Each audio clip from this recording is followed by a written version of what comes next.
Família, um projeto de Deus.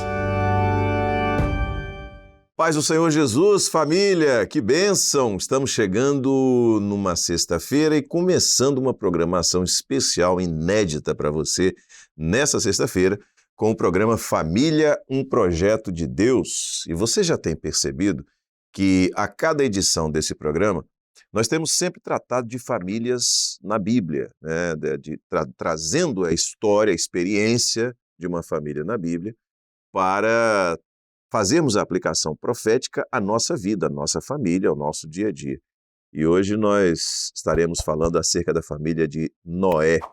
E agora você vê aqui os pastores que estamos reunidos aqui para tratar do assunto. Hoje recebendo o pastor Fernando Almeida. Fernando, paz do Senhor. Paz do Senhor Josias, Wallace, paz do Senhor aos nossos irmãos, amigos que participam conosco. E também o pastor Wallace Rosetti. Wallace, paz do Senhor. Paz do Senhor Josias, pastor Fernando, os demais irmãos que têm acompanhado esse programa, que tem sido trazido muitas experiências, sabe, Josias? Glória a Deus, é isso mesmo. Isso é maravilhoso, porque a gente tem tido feedback, né, Wallace,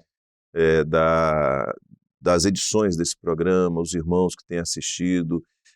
Sexta-feira é um dia que o Senhor tem nos levado a viver uma experiência em família, então a gente já começa a programação especial da noite com esse programa, que é reprisado também em outros horários dentro da grade da programação da TV Manaim. Hoje, excepcionalmente, o pastor Marcelo Ferreira não pôde estar conosco. Na semana que vem, se Deus quiser, estará compondo esse grupo aqui dentro do Família, um projeto de Deus. Muito bem, eu vou pedir ao pastor Wallace, então, que faça a leitura do texto bíblico, citando, claro, a referência, e já faça uma introdução da abordagem que nós vamos fazer em relação à família de Noé. Bem, irmãos, a paz do Senhor, nós vamos ler a palavra do Senhor no livro de Gênesis, no capítulo 6, no versos 8 e 9, que diz assim: Noé, porém, achou graça aos olhos do Senhor. Estas são as gerações de Noé. Noé era varão justo e reto em suas gerações. Noé andava com Deus. É muito interessante, principalmente para nós, para a família, esse aspecto aqui na vida de Noé. Noé vivia tempos difíceis, muito difíceis. É tanto isso que a Bíblia faz referência a isso lá no Evangelho de Mateus, né, quando associa o tempo da vinda do Filho do Homem, a vinda de Jesus. E era um tempo de extrema corrupção, tanto que Deus desejava destruir tudo que havia construído. Mas a palavra de Deus fala que Noé achou graça diante de Deus. E aí nós podíamos perguntar, mas por quê? Porque no verso seguinte ele confirma isso, ele andava com Deus. E isso é muito importante entender, porque Noé, ele não desfrutava da comunhão com Deus por alguns instantes, mas ele priorizava Deus na vida dele e toda a sua vida, todos os seus momentos, Deus estava influenciando e abençoando a vida de Noé. Porque quando nós falamos de andar com Deus, nós estamos falando o quê? Viver alinhado com a palavra e com a vontade do Senhor. E fazer do Senhor a nossa melhor companhia. Então, nós vamos ver os efeitos disso na vida da família de Noé e as suas consequências em virtude disso. Por além de por que ele foi achado reto, né? Por que em meio àquela geração corrupta, né? Corrompida, Deus encontrou em Noé um homem justo e reto. E isso é muito importante para nós debatermos hoje. Interessante que você abordou aqui, Wallace, geração corrompida ou geração corrupta.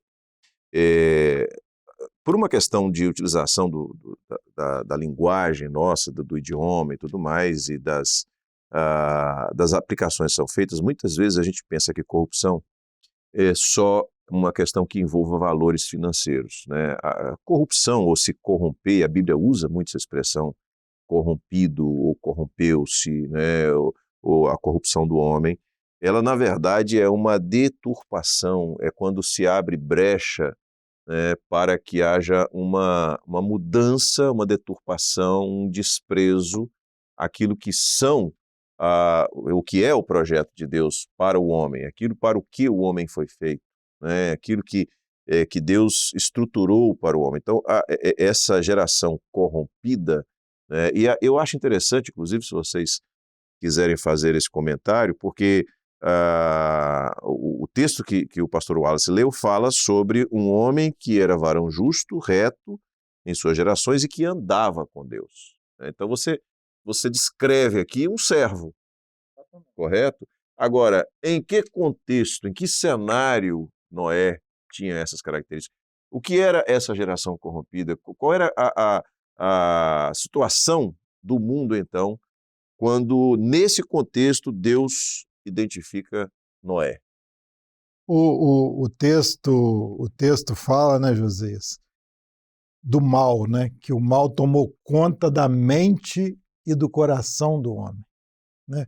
Você falou da corrupção. A palavra de Deus diz assim: onde não há profecia, o povo se corrompe. Ou seja, o povo deixou de ouvir a voz de Deus, de seguir aquilo que era as orientações do Senhor, né? Para viver a sua vida conforme o seu entendimento, a sua vontade, os seus desejos, né? E o mal entrou no coração e entrou na mente, e a palavra de Deus diz que era uma geração que estava totalmente inclinada para o mal, e isso subiu até o Senhor a ponto do Senhor usar a expressão, né? E arrependeu-se Deus de ter criado o homem, né? Então, daí veio quando o Senhor, né, estabelece um momento de um juízo para que isso fosse exterminado, né? E nesse cenário, nesse contexto, a graça de Deus alcançou Noé, né? A graça de Deus alcança Noé, né? Noé achou graça aos olhos de Deus, né? Então, a graça do Senhor alcança ele, né?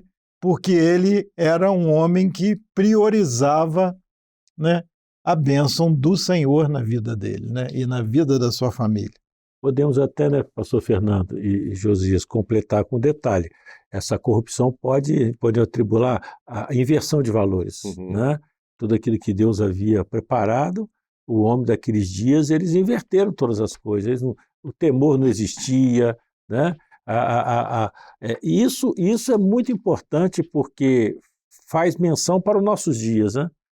Eu sempre costumo dizer que nós não vivemos dias diferentes do que foi nos dias de Noé. Até porque a palavra de Deus, assim como foi nos dias de Noé, assim será o dia da vinda do homem. Isso. Então isso é muito importante para nós atentarmos que tudo isso que nós temos visto hoje, a degeneração do ser humano, a promiscuidade que cresce, a iniquidade que está por aí, tudo isso está dentro desse contexto, né?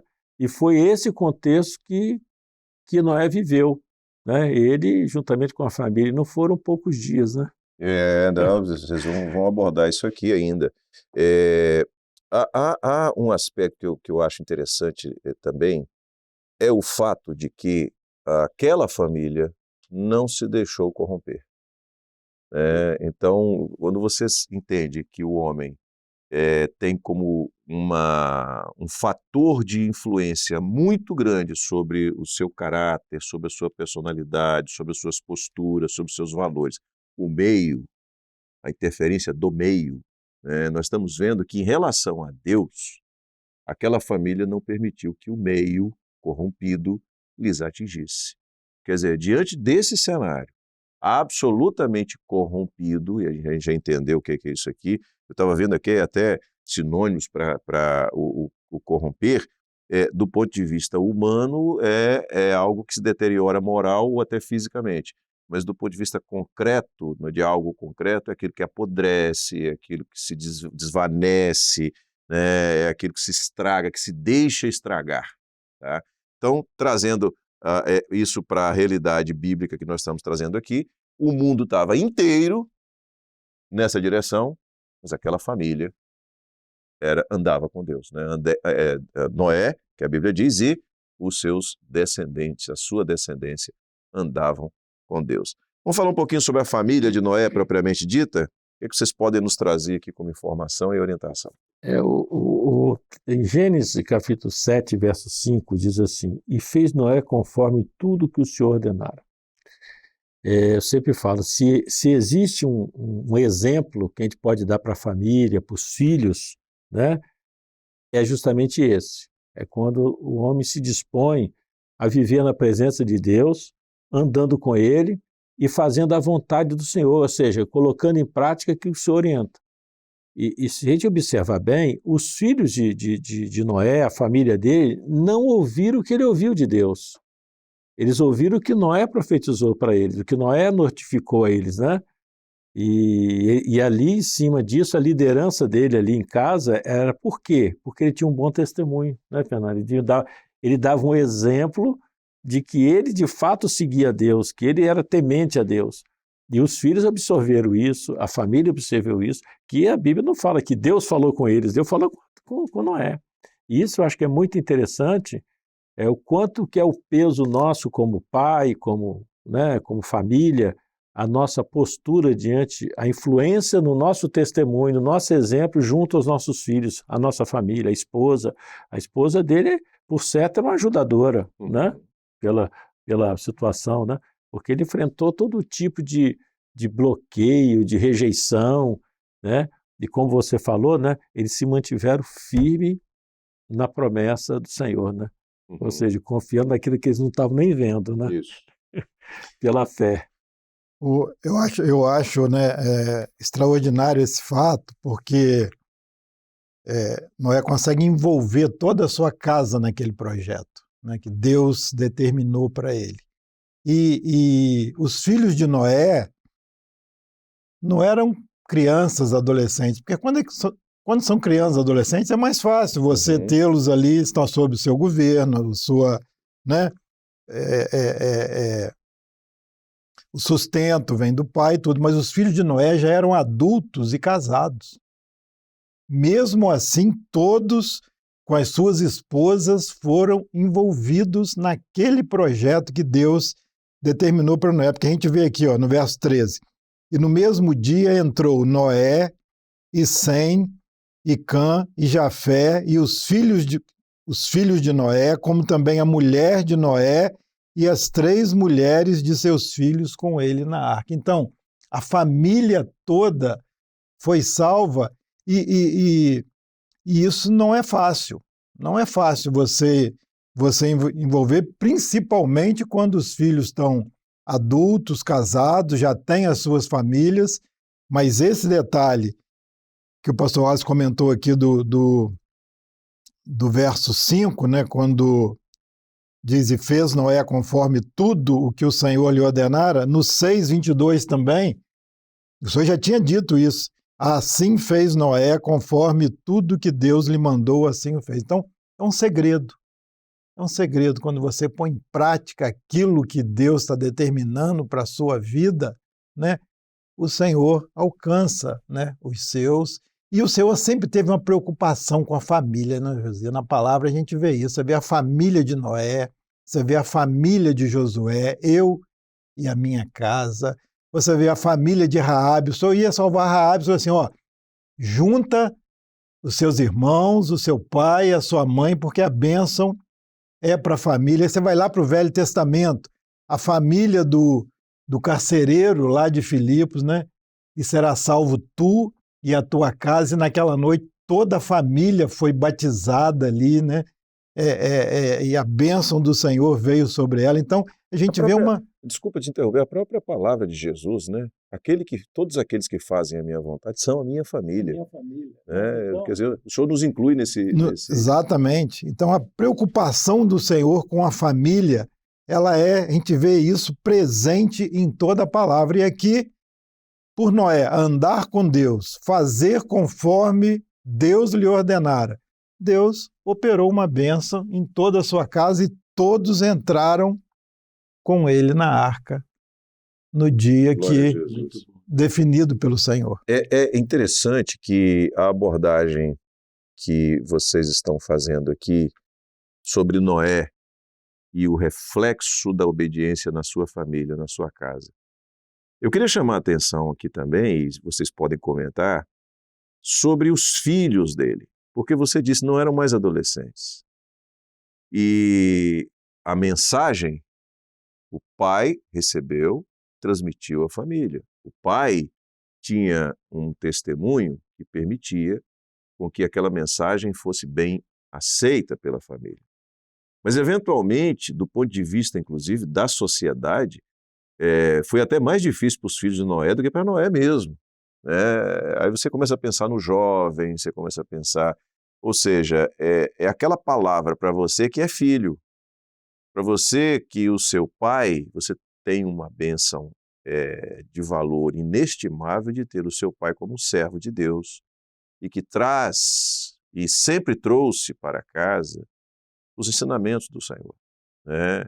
E é interessante que tudo o que Deus prometeu que ia fazer, ele fez. Desde o juízo a o livramento, a salvação da família de Noé.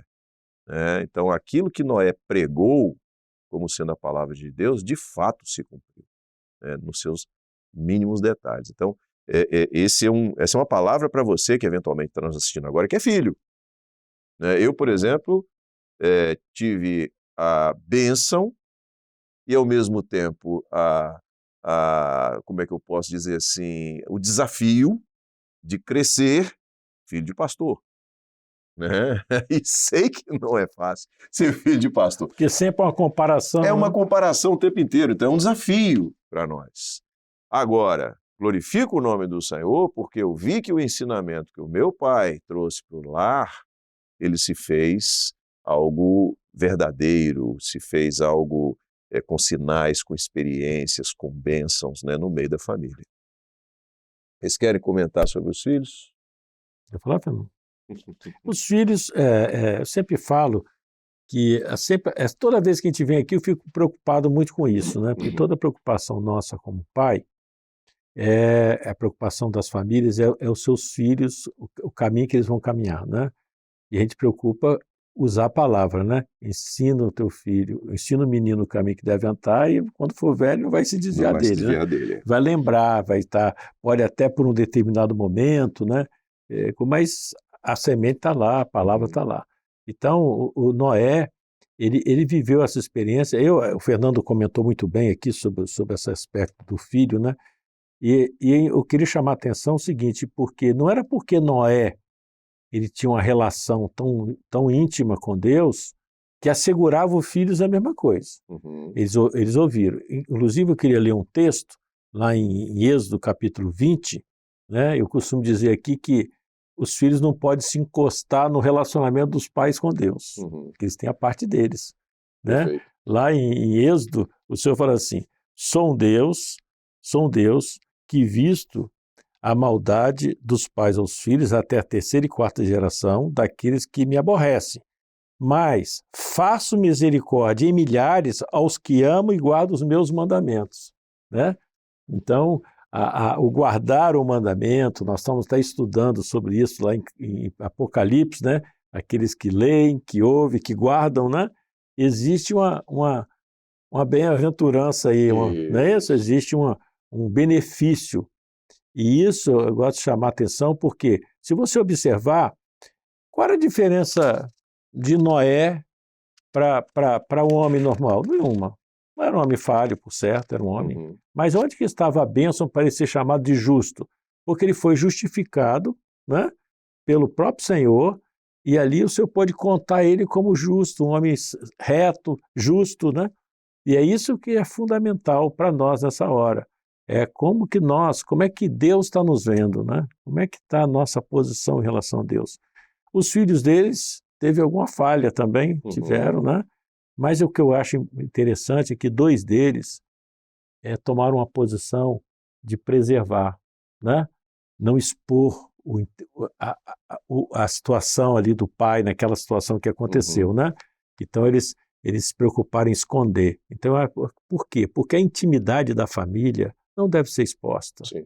É verdade? Eu acho que ali foi um ensino, os outros 2 filhos tomaram a posição correta. A intimidade do lar, da família, às vezes você vê as pessoas se abrindo, falando de coisas, situações que houve uma falha, alguma coisa, expõe, não se deve, E a preservar. Eles tomaram essa decisão ali de preservar aquele assunto dentro de casa, não expor. E isso eu acho que é uma das coisas muito importantes quando dentro de casa os filhos não expõem a situação, as coisas de casa internamente, né? Para preservar, para que está na mão de Deus, Deus vai cuidar de tudo, como cuidou de Noé e levou todos eles para a bênção, né? Isso aí. Fernando. Eu queria comentar aqui que a obra que Noé realizou foi citada no capítulo 11 de Hebreus, quando se fala da fé, né? Então diz assim, pela fé. Então o que Noé fez foi pela fé. Pela fé Noé divinamente avisado. Mistério. Então foi Deus quem falou com ele. E nós estamos vivendo esse momento, né? Quem tem ouvidos, ouça o que o Espírito diz às igrejas. A palavra do Senhor para nós nesse momento. Então, é um ensino para nós, né? Chefes de família, pais, mães, né? Que estão ouvindo a voz do Senhor, né? E a Bíblia diz assim, divinamente avisado das coisas que ainda não se viam, né? Ainda não tinha acontecido aquilo. Então, o que nós estamos esperando, né? Algo que ainda não aconteceu, que é a vinda gloriosa do Senhor para arrebatar a igreja. A Bíblia diz, ele temeu, ou seja, ele creu naquilo, ele pôs em prática aquilo. E para a salvação da sua família, diz a carta aos Hebreus.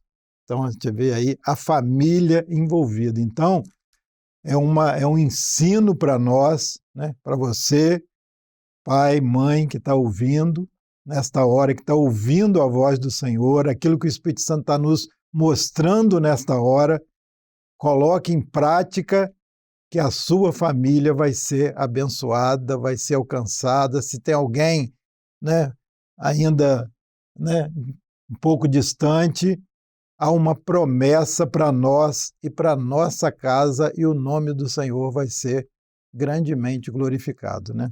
É um exemplo para nós aí. Fernando, é muito bom porque aqui fala do aspecto profético que nós estamos vivendo hoje. Exatamente. Né? E pela qual, quando no mundo, foi feito herdeiro da justiça de Deus, do juízo da justiça. O juízo para a igreja é o arrebatamento da igreja, né? Da justiça que é segundo a fé. Né? Então é diferente, né? Segundo o que eu acho, o que eu penso, racional, temporal, né? Filosófico, teológico, mas segundo a fé, que não vem de nós, como diz a palavra em Efésios, mas vem de Deus, é dádiva, é presente de Deus. Né? Então a sequência, esse texto fala muito bem desses dias que nós vivemos, que a igreja está vivendo esse mesmo contexto, vendo o invisível, como Paulo fala, né? O que o olho não viu, o ouvido não ouviu, não subiu o coração do homem, Deus preparou. Deus tem algo muito maior para nós. E o dilúvio foi lá para Noé. Para nós não vai ser o dilúvio, vai ser o arrebatamento da igreja. Arrebatamento da igreja. Agora, a experiência, a alegria de ver a obra se consumando, a obra consumada, de ver os sinais, quer dizer, Noé fez a parte dele na obediência, a obra terminou. Deus começou a operar ali aquilo que falou, que faria, começou a trazer os animais, entra na arca, né, e ali a família de Noé, 7 dias e começou a cair chuva sobre a terra. Quer dizer, a bênção, a alegria, a paz de Noé de ver a sua família dentro da arca foi algo maravilhoso. Então, se nós não vamos ver o dilúvio como Noé viu, mas essa alegria nós vamos ter também de ver a nossa família dentro da arca. Glória a Deus. Com certeza. Salva. E quando fala lá em Mateus, quando Jesus fala em Mateus, ele é assim, e não perceberam até que veio o dilúvio. Né? Infelizmente, nós estamos vivendo esse momento onde o mundo, a religião, não está se apercebendo desses marcadores proféticos que estão se cumprindo dia após dia, e para a igreja ela só tem uma palavra, Maranata, o Senhor Jesus vem. Glória a Jesus. Bom, nosso tempo já se esgotou, mais uma vez, é uma pena que isso aconteceu. A gente, quando se reúne aqui para tratar dos assuntos, né, seja nesse programa, seja nos outros programas, é uma bênção maravilhosa, porque o Espírito Santo de Deus vai conduzindo todas as coisas. Queridos, obrigado pelo tempo de vocês, a paz do Senhor. A paz do Senhor, Jesus, paz do Senhor, Amém. nossos irmãos. Se Deus quiser, a gente está estará junto na próxima semana. Em nome Amém? de Jesus. Amém. Muito bem, a gente chega então ao final de mais uma edição do programa Família, um Projeto de Deus. Você fica daqui a pouquinho com o Culto do Lar, na sexta-feira, e depois com o programa Anunciando o Evangelho Eterno, e ainda hoje, também, mais tarde um pouquinho, você tem o programa Serenata Manaim. Já assistiu? Se não, não perca. É uma bênção. Terminar a sua sexta-feira ouvindo Serenata Manaim é algo maravilhoso, e qualquer um desses conteúdos, seja de hoje, seja de outros dias, compartilhar também com pessoas que precisam ouvir, precisam receber uma bênção. Certamente Deus vai abençoar as pessoas para quem você mandar e vai abençoar você também, tá bom? Deus abençoe a todos. A paz do Senhor Jesus.